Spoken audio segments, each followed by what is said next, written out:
Welcome to episode 4 of Will Digital Talks, the last episode of the season. And thank you for joining us today as we are discussing a great topic, how our workplaces are preparing for Gen Z.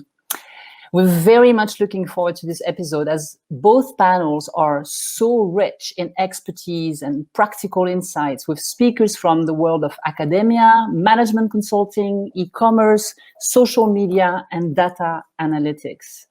All of the speakers we've invited recruit, train, collaborate each day across generations, and in particular with Gen Zs.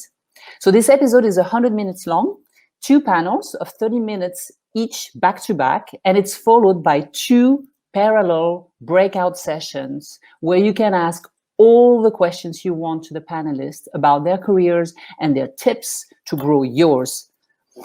Now, Gen Z makes up the latest wave of young professionals entering the workforce, and they now outnumber their millennial predecessors and make up for 40% of the working and consumer population. It is a very diverse group.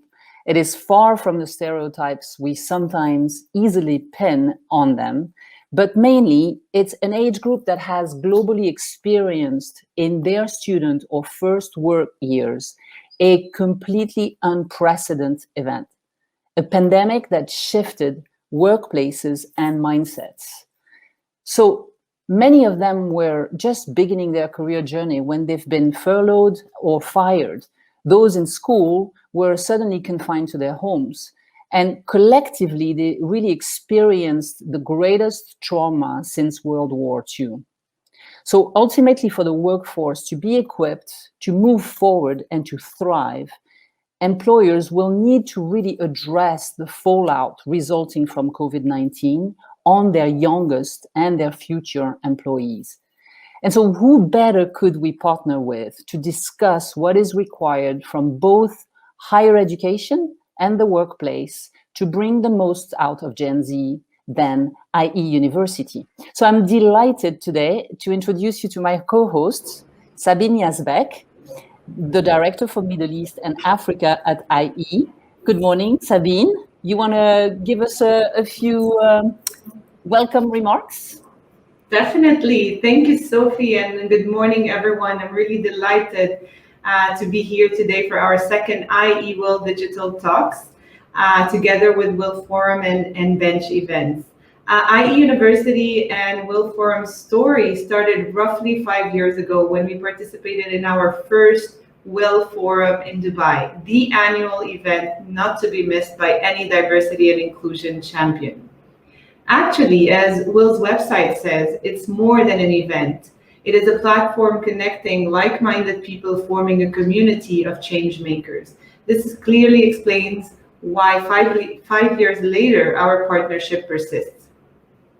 Those of you joining us today and wondering what IE University is, well, in a nutshell, it is one of the most diverse higher education institutions in the world, based in Spain, shaping leaders with a global vision, a humanistic approach, and an entrepreneurial spirit.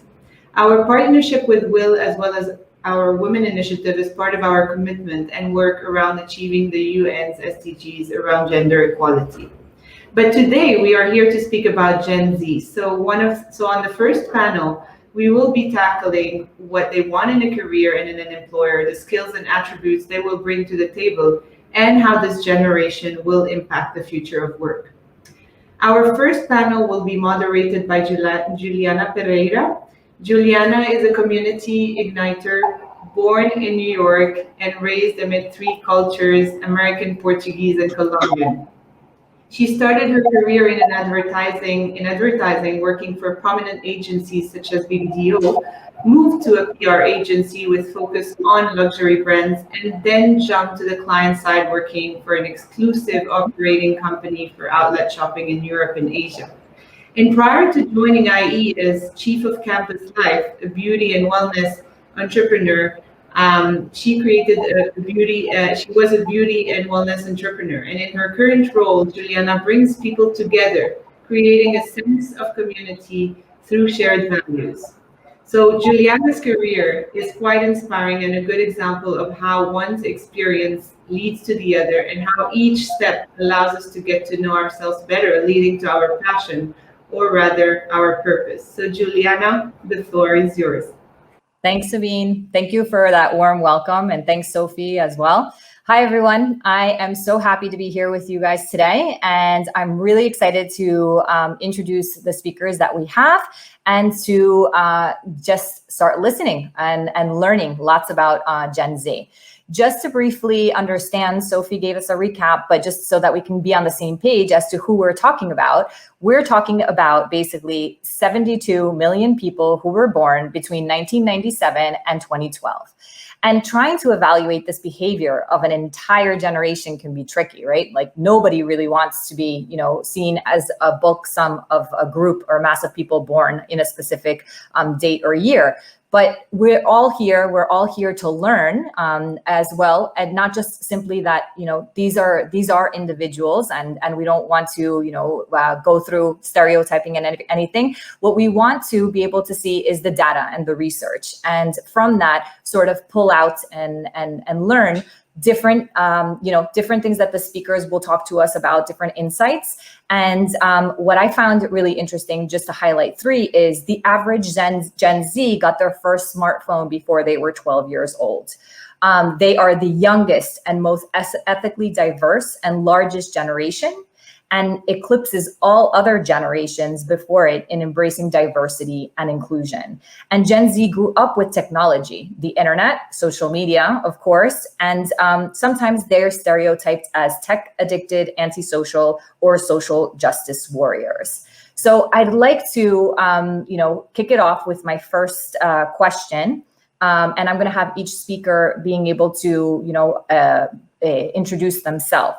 So Minhaz, could you please take the stage and introduce yourself briefly?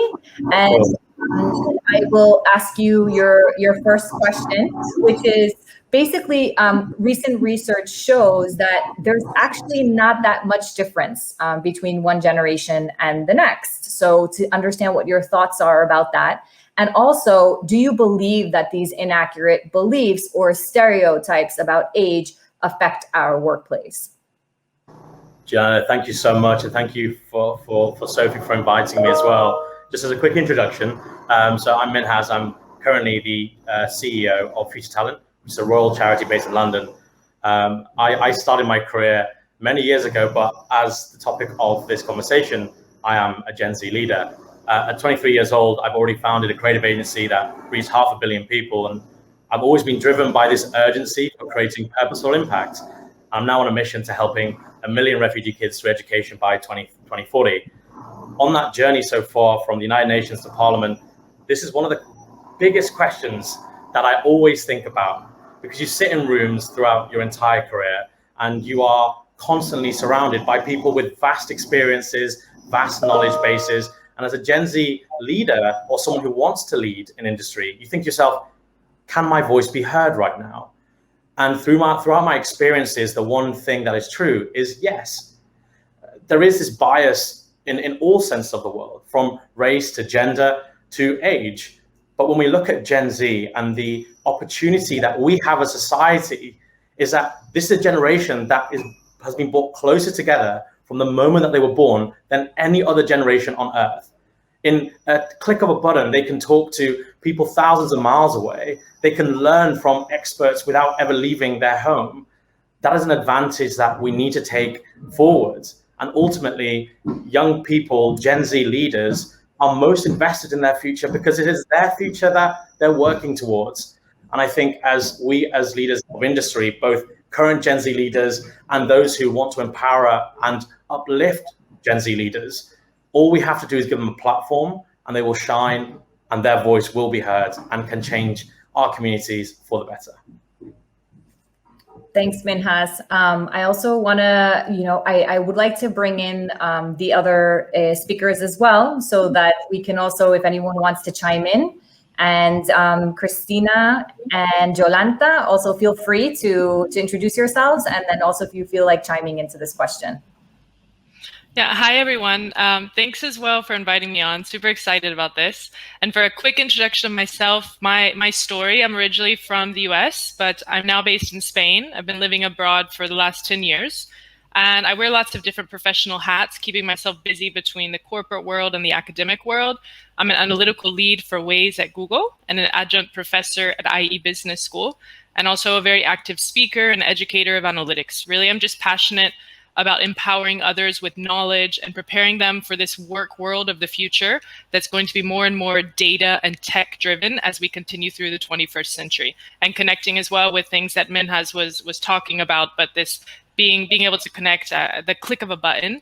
And this generation is one of the most prepared for such a technologically and data driven world. Great. Jolanta, do you want to chime in? Have the viewers know who you are? I'll say hello. Hello, everyone. Thank you so much for allowing me to be with you today. It's a privilege and a joy. I am a director of learning innovation at IE University, in which role I work with professors on making the way we teach better and more appropriate, independently of the generation that our students are coming from. As well as trying new technological solutions that can help to achieve the same goal of making education better. I am equally, like my previous two speakers, very hopeful for the Gen Z. I absolutely refuse to accept the stereotypes that you've described. In fact, I think all of us, independently of our generation, carry some certain luggage. Nothing comes for free, so to speak. But if anything, the drive for truth and the openness and the commitment to a dialogue and a true and honest dialogue that the Generation Z is showing is something that we dearly and desperately need in our society right now. And so I'm very, very, very hopeful that the Gen Z will help the other generations clean up some of the things we managed to not do so well. Absolutely agree. And, taking it back, Minhaz, as you spoke about really this generation having a voice, right? And, anyone who works with this generation or just, any of us in the work environment, taking advantage, right? All of us come with our own unique and special gifts and being able to take advantage as the best, right? What Jolanta said, we have all of our baggage.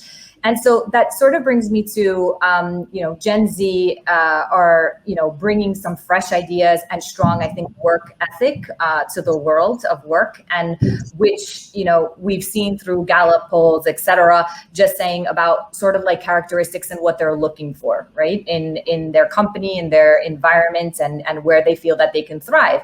And to sum it up, I kind of feel like what they're looking for is a place with a heart, right, and with truth.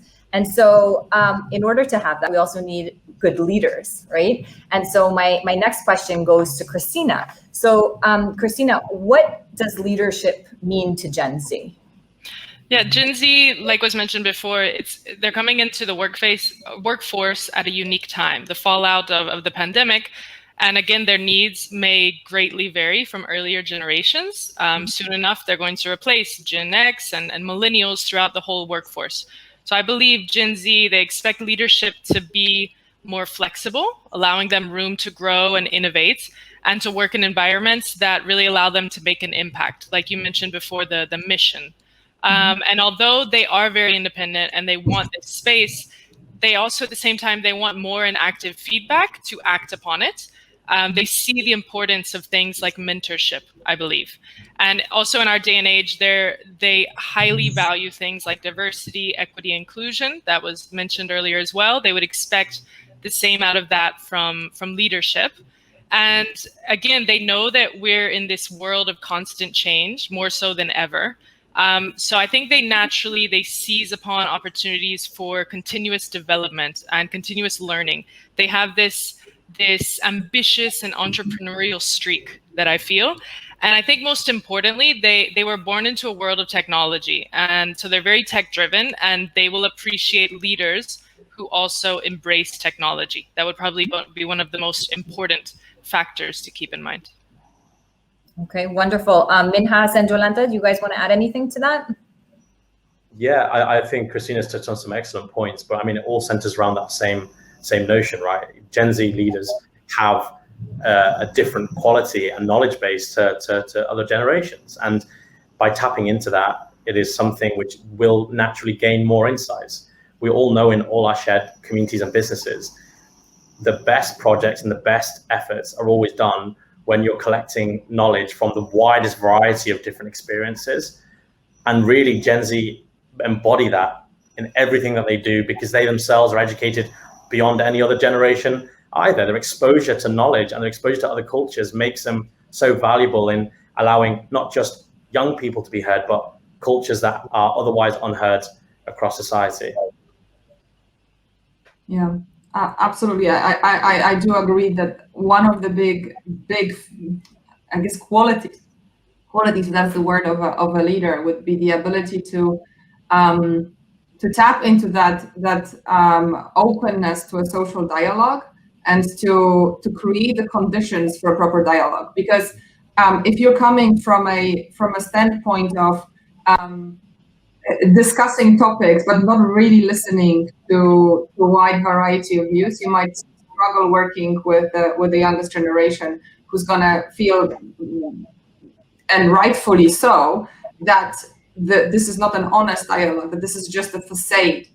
And we often know how in companies there's been this sort of idea of, well, we discuss something, we tap into a few people with our narrow understanding of diversity to deepen the understanding. Maybe we appoint someone to be a devil's advocate, and consider this a sufficient conversation. But obviously now we do know that this is not sufficient, that there are so many different ways to understand diversity, and so many different points of view that can be brought in, both from inside the company as well as from the outside, and sort of pulling in the broader society into a conversation about what any company does, thus taking the responsibility for whatever the companies do, not just towards the shareholders, but the responsibility to the world and the community in which the company operates.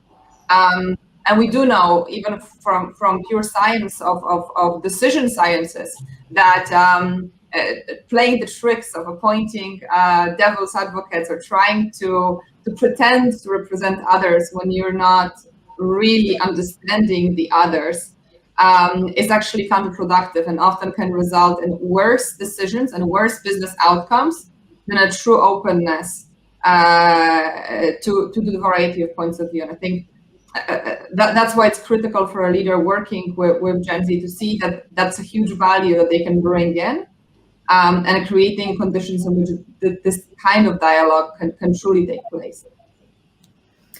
Yeah, you guys all have amazing and different points of views. I think that, overall, you're talking about, shared values, right? What worked maybe in the past of, what was good for an institution or a company, it's no longer about that, right? Especially, I would say this generation, but in general, right? People are asking for more.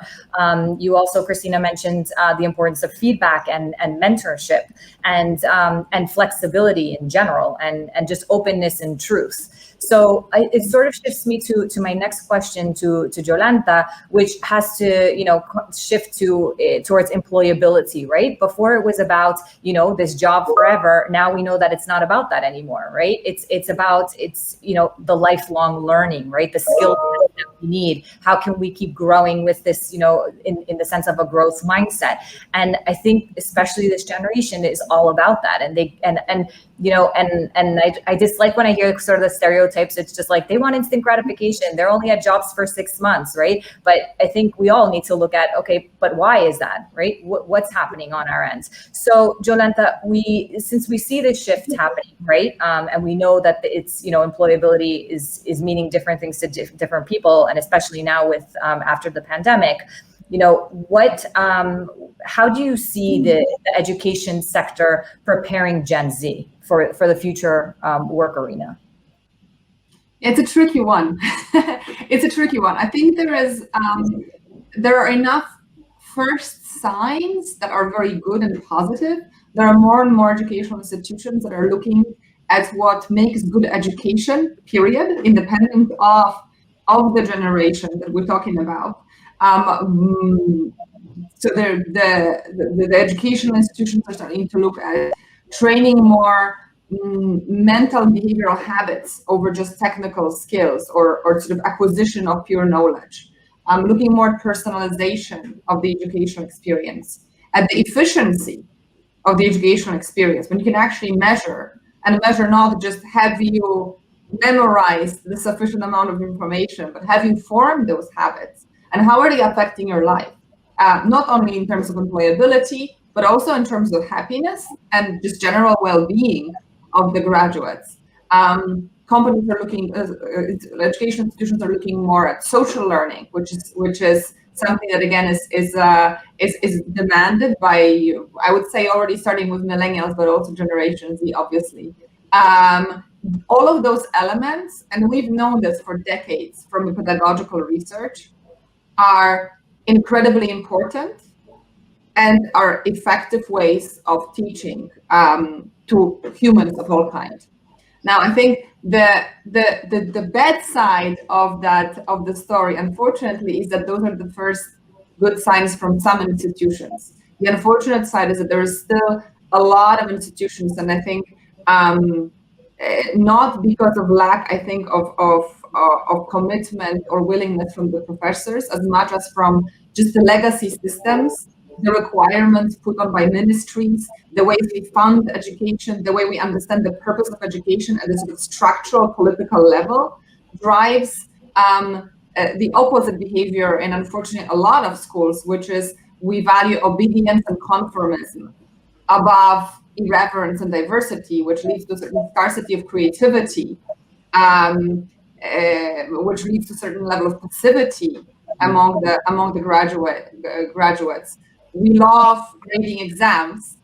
Well, I don't think anyone actually loves grading exams. But as educational systems, we value grading exams much more than we value a proper personal transformation and a reflection on the entire educational process.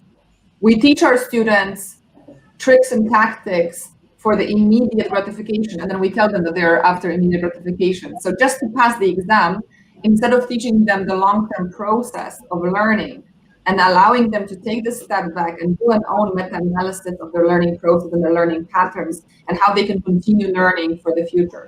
So when we think about employability for life, it is absolutely critical that we teach our students how to continue learning throughout their entire lives. And today, very few educational institutions still do it. So that's the bad news of the side. But I do have last piece of good news, I think, the answer to this at the end, which is I think one of the biggest powers of any generation that comes in is their ability to change how they're being treated by putting those pesky demands that they do. I personally identify with millennials, and I think we've been characterized a lot as like the ones who are slackers, who don't work as hard. We want to have a work-life balance. What the hell is that? Well, I want to say, I think it's the biggest contribution that millennials are making to the workplace and to the academia is asking questions, do we really have to non-stop work? And what for? And should there be a bit more of a perception of a bit more of a balance with how we live our lives? And I think all of the pesky demands that the Gen Z is bringing for personalization, for transformation, for seeking proof over numbers. No offense here, Christina. I think numbers are incredibly important, but numbers in the exam and things that are harder to measure is not always about just the numbers. And I think those demands being brought by the Gen Z are already changing, for sure, companies, and a little bit trickling down already are changing some of the academia. So I think one of the biggest legacies in that sense Gen Z can leave for the future generations that will follow them in education is actually bringing education to what it should have been already for decades, if not centuries. Thanks, Jolanta. No, I mean, you've made lots of valid points. I work with this generation every day, and I work in the part of community building and everything that's outside the classroom. So I think that sort of holistic point of view, and preparing this generation to get out there and to question not just the meaning of work, but also to enter places that are okay with those questions, is absolutely valid. So Minhaz and Christina, do you guys want to chime in on anything that's been said? And then we're just going to wrap up with a one-liner that you guys maybe want to talk in terms of final thoughts on better understanding and managing this generation. Yeah. Christina, after you, please. No, go ahead. We're going to keep battling if you don't go first. So you go first. Okay. I was just going to comment as an educator, and first of all, as well, wanted to agree with you, Jolanta. It's true that we can't measure everything with numbers and KPIs. Even as an analyst, I accept that not everything can be quantified so well. And I resonate with all of your points as an educator myself, and educating as well Gen Z and other generations. Everything you said, it's on point. I think I would just add this educational environment. It is moving away from traditional, and I think it's better for newer generations to have this connectedness, interactivity, immersiveness. So they're expecting more out of education, and not just this traditional way of learning the theory, the technical, and then taking an exam. So definitely more immersiveness, more flexibility, and even practical experience. So moving away from exams and going into actual experience and projects and debates, and bringing them closer to the real experience of the workforce, and not having such a separation between education and academics and the corporate world. Mm-hmm. Yeah, if I could add in here as well, I think Jolanta and Christina both made excellent points, and throughout this conversation, we've all highlighted to anybody watching that Gen Z are leaders and are vital for the workplace. But for people to action that, also understanding what it is that the biggest concerns are. And as someone who, from my perspective, being a Gen Z, but also being a CEO who creates the workspaces for other young leaders to come through, there are a number of concerns that are still present. And Jolanta, you touched on this. We live in such a goal-oriented world, right? Where you get set a goal, you achieve it, you get set a goal. And then after university or after school, you get launched into the real world, and the world is not like that. And actually finessing the process is more important than achieving your goal. And no matter how many times you fail and how many mistakes you make. And our generation aren't trained to do that, and when I was coming up through education, I definitely didn't learn that whilst I was at school. I learned it by going out into the real world and falling over and making mistakes, and being celebrated for the few successes I would have, but really embedding those processes in later life. And that follows me on to, I guess, the final point of this question as well. What is it about young people that do make them special, but then are also a concern? It's that they're glued to their phones and technology. They have that vast knowledge base, yes, but we were talking about this in our rehearsal last week. This idea of slacktivism is so true, where you think you can like and share a post and you feel as though you're making an impact in the world. But no one's to blame there. Young people just need to be given the tools to actually take action and make it happen. It's so easy for them to sit at home and feel like they're changing the world behind that device. But educators, leaders have to show young people and mentor them into understanding how they can take that motivation and turn it into something meaningful and good. I think that's how we are going to achieve that beautiful workspace with Gen Z leaders included. Fantastic. Thanks, Minhaz, for that sort of wrap up. And Jolanta, do you want to say anything? Any last word? Any last piece of advice? Because I know we've got people out there that are either from this generation looking for jobs, or companies and organizations also trying to learn something new as to how to manage and thrive and help this generation. That is a huge pressure to try to sort of give words of wisdom as a one-liner forever. I do. If I have to sort of maybe give a parting thought, would be maybe a task for all of the different generations. It's for the generations that are now in a process of educating Gen Z and employing slowly Gen Z, is to be open, learn, and appreciate what the Gen Z brings, And the task for the Gen Z, who is now learning from the other generations, both at schools and in the workplace, is to be open, learn and appreciate what the other generations also can bring in, so that we can both build on each other's strengths.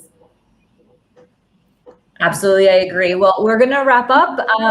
As stated in the beginning, we're now going to be able to have a Q&A, which we'll all log into.